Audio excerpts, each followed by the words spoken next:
સુરતના કડોદરા ચલથાણ નગરમાં સ્થાનિક સ્વરાજની ચૂંટણીનો માહોલ ગરમાયો છે। કડોદરા નગરપાલિકામાં ભાજપે જીત માટે કમર કસી છે। જિલ્લા મહામંત્રી અંકુર દેસાઈએ તમામ 28 બેઠકો પર કમળ ખીલવવાનો દાવો કર્યો છે। ચલથાણ ગામના કડોદરા નગરપાલિકામાં વિલીનીકરણ બાદ યોજાનાર આ પહેલી ચૂંટણી હોવાથી ભાજપ સંગઠન ખૂબ જ સક્રિય થયું છે। વોર્ડ નંબર 1 અને 2 માં મહત્વની બેઠક યોજવામાં આવી હતી, જેમાં કાર્યકર્તાઓમાં ભારે ઉત્સાહ જોવા મળ્યો। એક તરફ અપક્ષો વોર્ડ 6 અને 7 માં જીતનો દાવો કરે છે, તો બીજી તરફ ભાજપનું પ્રચંડ શક્તિ પ્રદર્શન જોવા મળી રહ્યું છે।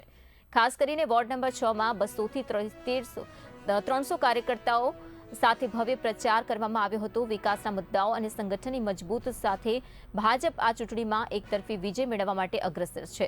કડોદરા ચલથાણ નગરપાલિકાની આ ચૂંટણી સુરત જિલ્લામાં રાજકીય ગરમાવો વધારતી સાબિત થઈ રહી છે।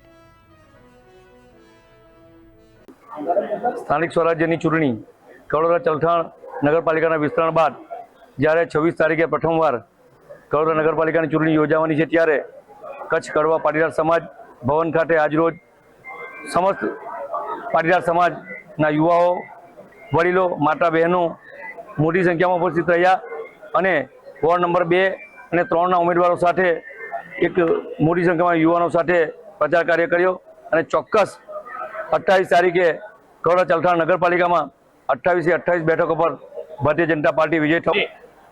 આજે 23 તારીખ ભારત દેશમાં પૂર્વમાં ઉદય થઈ ચૂક્યો છે, કમળ ખીલવા લાગી ગયું છે, એના અણસારો આપણને બધાને મળી રહ્યા છે। એટલે હવે પછી 28 તારીખે તો પશ્ચિમમાં કમળનો દબદબો હશે, એ આજથી સુનિશ્ચિત થઈ ચૂક્યું છે અને આખા ગુજરાતમાં પંચાયતના રાજના ઉદયમાં કમળ સુશોભિત